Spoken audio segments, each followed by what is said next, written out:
Well, this is a Heathkit VF1 VFO, and I've left it on for about 10 minutes and it hasn't moved off this frequency.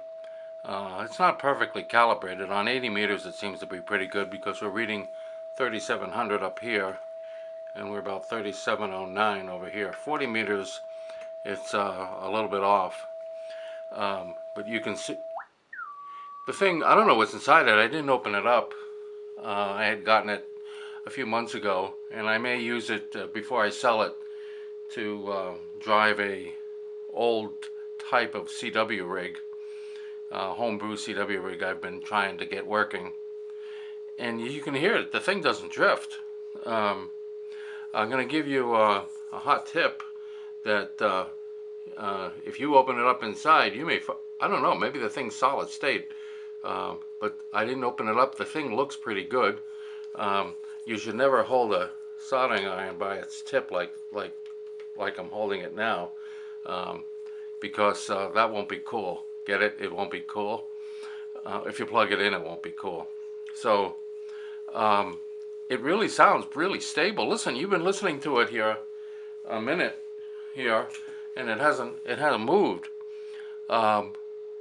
Maybe someone stuck some crystals inside of it. Let me see. Let me dig in this hole here. Oh, look. Maybe there is a crystal inside of it. Anyway, you can see that that's set up on the 75 meter or 80 meter band, and it works there. I'm going to put it up on 40 and see if I can find the signal. Okay, 40 meters.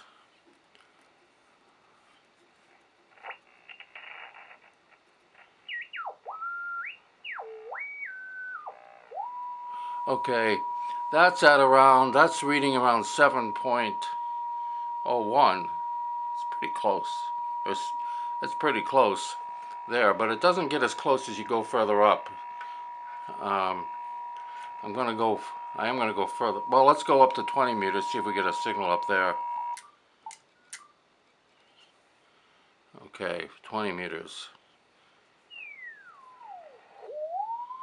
Okay, that's reading 14.1 there, but it's reading 14.03 here. So it is a little bit off. You can see it does go, it is a little bit off. So that's 20 meters, and I'm going to bring it back down to 40. How am I going to do that? 40 meters.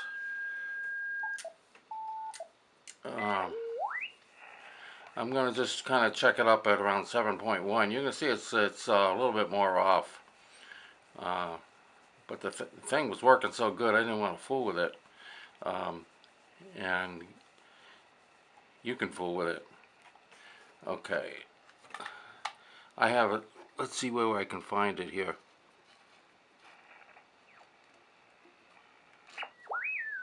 Alright, that's reading at about 7. That's actually not that far off.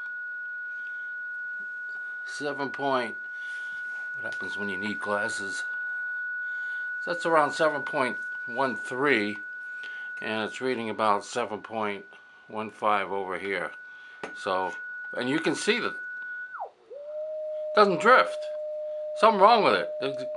All these things drift. In fact, when I was a kid back in 1960, I took a Heathkit VFO, and I lived in Connecticut. I took it down to the beach, Calf Pasture Beach, and I was getting mad because it drifted so much. So I threw it in Long Island Sound, and it wouldn't sink. It just kept drifting and drifting and drifting. But this one wouldn't sink. So until you buy it, I am going to use it to try and drive a CW transmitter. I'll show you what it looks like. I'm going to take this off the mount here, so don't get too dizzy here. That's the CW transmitter I'm going to try and get it to operate on. Anyway, that's the Heathkit VF1 VFO. You don't get a power supply, you don't get an antenna, you don't get a microphone, you don't get a transmitter, you don't get a receiver, you don't get any crystal unless there's crystals inside of it.